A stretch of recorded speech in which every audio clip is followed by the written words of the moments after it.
capstone video. Today I'm going to be teaching you how to taxidermy a squirrel. Feel free to pause the video here to take a look at the steps. Hi guys, my name is Ayla. Let's come with me today on my journey of taxidermying my first squirrel. I've never done this before, but I have a book, and I have a kit, and I have some pamphlets, and I have a lovely squirrel right here that's partially defrosted. Okay, step one is acquiring the squirrels. This was initially the hardest step for me because I didn't know where to start because I don't hunt. So I considered going out and looking for roadkill. Didn't end up doing that. I considered going to pet stores and asking if they had any animals that died on the floor. I really didn't want to do that. So eventually I got in touch with two people who I know who hunt, my classmate Jasper and my history teacher Patrick, and both of them were very helpful. And they got me squirrels.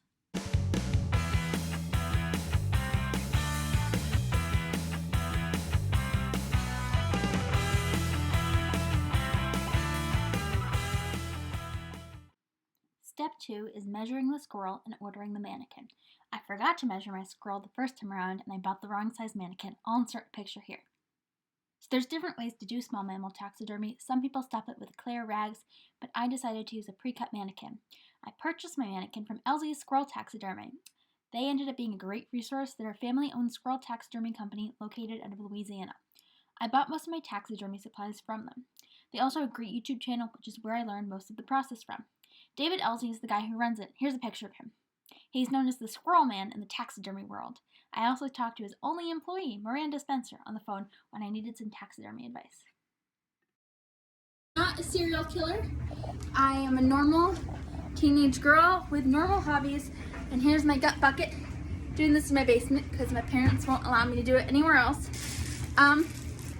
This is an adventure, and we'll do it together.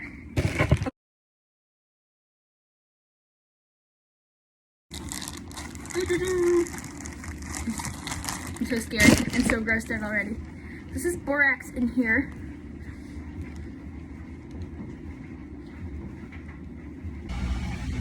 Take 4. Sorry, I sound less creepy. For future reference, it takes 4 hours to defrost the squirrel to a good amount so that you can cut through the flesh to skin it. Working with Violet right here, helping me out.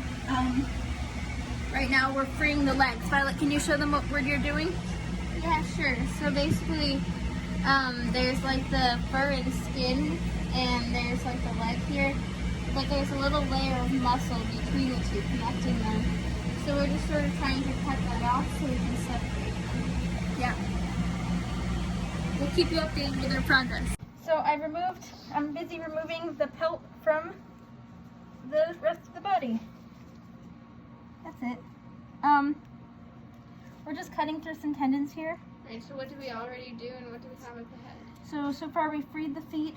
So we can see here, we just need to continue to remove the pelt through the head, pull it off, and then we'll sew it around the mount after washing and preserving the skin. The inside is pretty gross. Mm-hmm. We did find the bullet hole, so that's fun.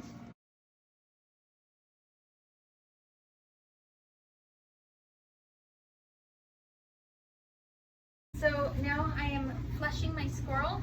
So I have it laid out on this board here, and the goal of fleshing is to remove any extra flesh or skin. Here, can you come closer? If we do a zoom in, we can see that there's still some muscle fragments on the pelt. So we need to make sure that we remove any and all of those before we can preserve the fur and stitch it onto the mannequin. Thank you. Hi, so I'm currently stitching up any holes in the squirrel. There's some holes from the bullet, and then there's some holes that I just made by accident when I was trying to skin and flesh it earlier, just so that we don't have to see any holes in the skin once I stitch it onto the mannequin. There's a couple there, there's one there, and then there's one that I accidentally cut in the leg.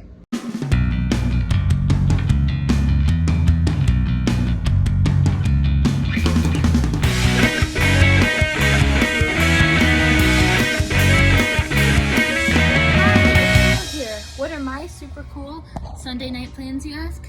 Well, I'll tell you. I'm blow drying my squirrel. This is a freshly cleaned squirrel pelt. I just cleaned it with dish soap, and now it's very damp. So now I need to blow dry it and make the fur all super nice so that I can put it on the mannequin.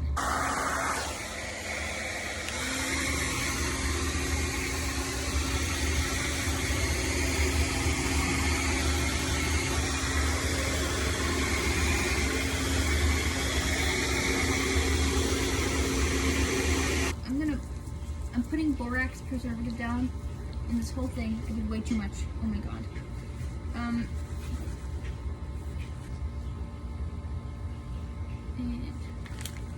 pouring borax into the lid.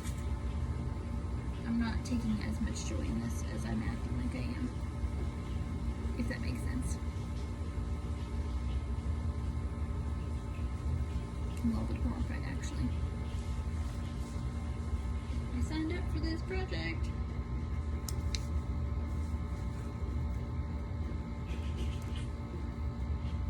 Ew, still slimy.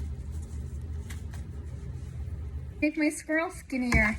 Turns out my squirrel is way too skinny and little for a squirrel mannequin, but it is long enough. So, I'm removing a lot of the midsection so that it will fit. This is not a professional taxidermy tactic. This is me. Okay.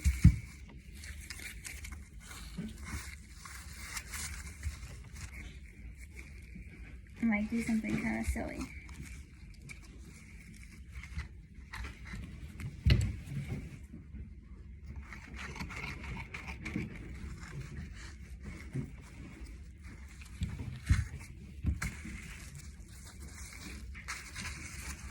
So I'm just gonna make it a squirrel quilt of sorts.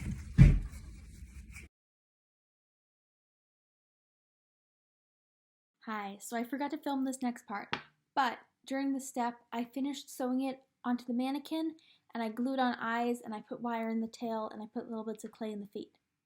Hi, everyone! I finally finished my squirrel! What do you think? Legs are a little floppy. But look at that! Look at that! Here, I'll show you. Oh, look at this lighting! Hello? You thought the squirrel was alive, huh? No, you didn't. It looks pretty dead. Surprise!